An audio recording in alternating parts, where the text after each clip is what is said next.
As you can see here on the panel, we got a great diverse background of people, professionals in the industry, and great diverse background as far as different PEO companies. So what I'd like to talk about next is let's talk about some recent success story.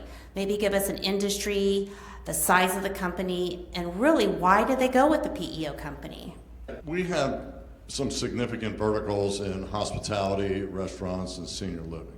We recently brought on I recently brought on a 400 employee, multiple location hotel that was working with a company that, what I call a SaaS company, a paychecks, pay your mom kind of thing that was software only, and good luck in getting in touch with someone on a call center or doing an online chat. What they needed was more expertise from a personal level. So what we bring to the table, and what we brought to the table for this company, was a great SaaS alternative through our payroll HRIS system, but what I call PDS, which is people doing stuff.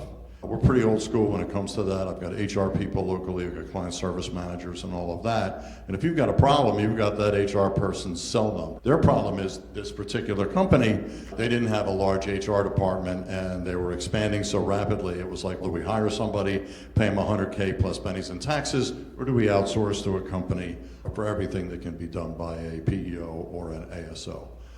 So that was one of the successes that we've recently had, just because of the fact that we matched up or improved their SaaS system, but also brought them people doing stuff.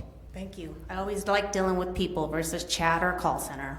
I'm going to share with you two recent success stories at either end of the spectrum. So in the last month, we brought on a very small 5-person startup company. They're a foundation contractor here in Georgia. As a startup, they needed to have everything in place. They needed payroll and a platform. They wanted at least the opportunity to have HR support when they needed it. They certainly needed workers' compensation. They wanted it to be simple and cost effective. And that's exactly what we delivered, especially for a very small startup. They need to have all of this stuff in place, especially to be able to attract and retain quality employees to grow. Okay, now at the other end, we are bringing on now a 5,000 person restaurant group. Their needs are completely different. This particular deal actually is not PEO. We can call it ASO. Basically, it's just we're providing payroll administration and HR support. Their current provider was doing a horrible job on the payroll side. A lot of that was being outsourced to another country in Asia. It was extremely problematic, and what we're bringing to them is a customized solution. It actually involves quite a bit of IT programming and support on our side, but this way it's tailored to what their needs are. It is extremely cost effective, even though it's a very large company on a per head basis. It's very small. But we work with companies of all sizes, and again, our goal is to bring them solutions according to what their needs are. So I just brought on a group that is private equity owned out of South Africa, but their US base is here in Atlanta. Small group, 15 people, but the South Africa parent company has no idea how to do stuff here in the States. They know how to do things in South Africa, but they don't know how to set up state accounts or manage the debacle that is the US medical insurance system and all those things. So we're a great solution for an international company that has US headquarters here. Maybe they have a distributed workforce. Headquarters is in Georgia, but they have 12 of the 15 employees in other states, and maybe some of them are California and New York and Hawaii. The more complicated, the better, and especially if they want like a white glove service to go along with the solutions that they're looking for. So my success story is not a recent success story, but it's my success story.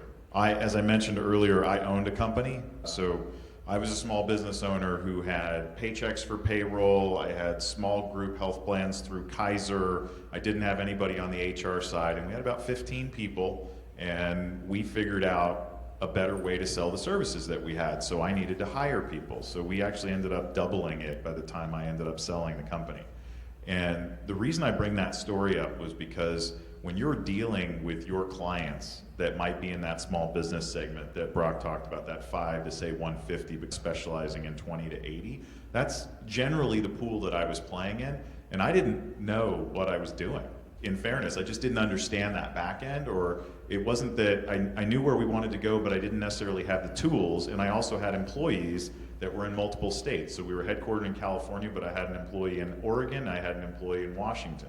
I didn't want to be an employer in Oregon or in Washington. So my task was either to become one or partner with a group like Insperity, which is the first PEO company that I started to work with. Oh, interesting. And so my point around it is just, I loved the idea of being able to not only attract talent by being able to provide better plans that utilize composite ratings, so I wasn't subject to the age banding issues. I also was streamlining a lot of efficiencies, so my job ultimately became making sure there was money in the payroll account when payroll time came.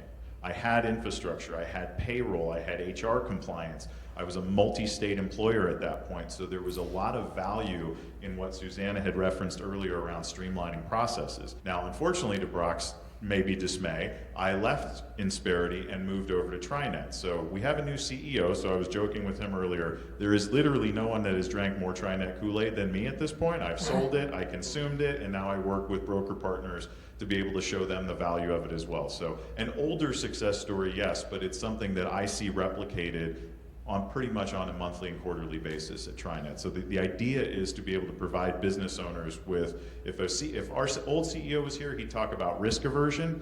For me, it's more about infrastructure support, having that base with which to operate from that I didn't actually have before. Yeah, interesting. Thank you for sharing those stories with us, you guys. We really appreciate it. So what I thought we can do now is just really open it up and talk about what everybody here has seen in the PEO industry as far as trends. Is it important to be ESAC accredited? Is it important to be a CPEO? Maybe ASO model versus the PEO model?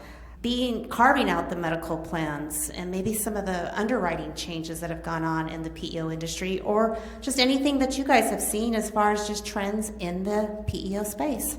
I don't know which one of those I want to take on, because I'm certainly going to let everybody else chime in on theirs. I think the certifications do have value as you see a lot of newer players come up into the market space in the PEO model. This is where I might take a slight jab at Rippling as an example. They do provide those services. I think they provide them differently. I don't think that the basic value propositions of a PEO are vastly different across the companies, but I do believe that the service models, the delivery of those services, the billing model for those services is different. And that's where those distinctions start to come into play. In terms of industry trends, I can speak for TriNet from a standpoint of, we have tried to broaden out our approach to provide ASO style models. If I was sitting here a year ago, we didn't have that model in play. So we've tried to create more flexibility in the types of clients that we can work with based on their needs. So if it needs to be co-employment for a lot of the reasons that we talked about earlier, that's great. If it needs to be a non-co-employment model where they want to pick and choose, still utilize their brokers, we can do all that. So we've created a certain level of flexibility in the types of clients that we can work with. So in terms of an industry trend, I think there is a certain level of, if a company is better established, they're a little bit of a safer play than somebody that's looking for a multiple out there. The certifications also help to ensure things like we actually pay the payroll. That's an important thing. So those are things that I see overall in the industry. In terms of underwriting, we're all seeing various levels of renewal out there. I think the PEO helps to try and control those renewals year on year, but I'll let everybody else chime in. Okay, good question, Dave. Just so we're all clear with the acronym PEO model, do you mean the services the PEO provides, or are you talking about a self-funded health plan option? No. Susanna Martinez here, your PEO advocate, fighting to maximize your benefits without overpaying in PEO fees. If you like my content, please hit the like button and subscribe or comment below.